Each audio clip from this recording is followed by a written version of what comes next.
బండి రథాలు 19 ఇయర్స్ నుండి నడుస్తున్నాయి. దీంట్లో స్టార్టింగ్లో 4 బండ్లు నడిచేటి, ఒకటి మాది, రిమైనింగ్ ఊర్లో 3 నడిచేటి. వాటిని ఏమంటారంటే పలహార బండ్లు అనేది.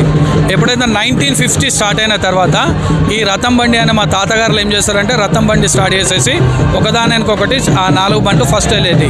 ఎప్పుడైతే ఈ 4 బండ్లు కొత్తకొండ పోతాయో అప్పుడు జాతర అనేది స్టార్ట్ అవుతుంది. అట్లా ఒక్కొక్కటి లాస్ట్ 15 ఇయర్స్ నుండి 15 to 20 ఇయర్స్ నుండి ఇప్పుడు 72 బండ్లు ఉన్నాయి. అంటే ఎప్పుడైతే కోరమీసాలు వీరభద్ర స్వామికి మేము కోరిక ఇస్తున్నామో అట్లట్లా మా ఊర్లో ఎవరైతే రథం కడుతున్నారో వాళ్ళు గ్రో అవ్వుకుంటూ వస్తున్నారు.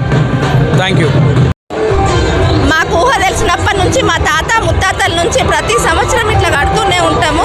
మాకు చాలా సంతోషమైన పండుగ, పెద్ద పండుగ. ఇంతకంటే మాకు ఇంకా వర్ణించలేము. మా ఫ్యామిలీ అంతా ఒక దగ్గర చేరుకొని చాలా సంబరంగా జరుపుకుంటాం. మాకు ఆ కొత్తకొండ వీరభద్ర స్వామి చాలా నమ్మకస్తుడు. మేము చాలా ధైర్యంగా మేము తనని పూజించుకుంటాం. 11-12 గంటలు అవుతుంది. మధ్యాహ్నం 12 గంటల కల్లా మళ్ళీ ఇక్కడ చేరుకుంటారు రథాలతో. మళ్ళీ అంతే సాధారణంగా మేము ఆహ్వానిస్తాము రథాలని. 73 రథాలు ఉన్నాయి. మేము సంతోషంగా దేవునికి దర్శనం చేసుకుంటున్నాం. మంచితనంగా మేము పోతున్నాం. జరుగుతుంది 6 గంటలకు కొడితే ఆడ 3 అవుతుంది దిగే వరకు. గుడి చుట్టూ 2 చుట్టూ తిరిగి మళ్ళీ తెల్లారి 10 గంటలకు బండ్లు కట్టుకొని మళ్ళీ ఇంటికి వస్తాం. 1 గంట వరకు మళ్ళీ ఇంటికి ఇల్లు చేరుతాం.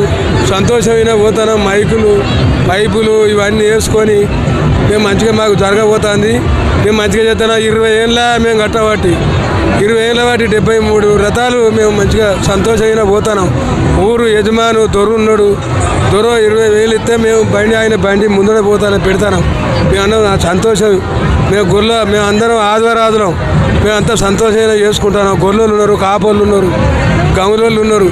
అంతా సంతోషంగా పోయి వస్తాను జాతరకు. పర్వాలేదు, మేమంతా సంతోషంగా ఉన్నాం.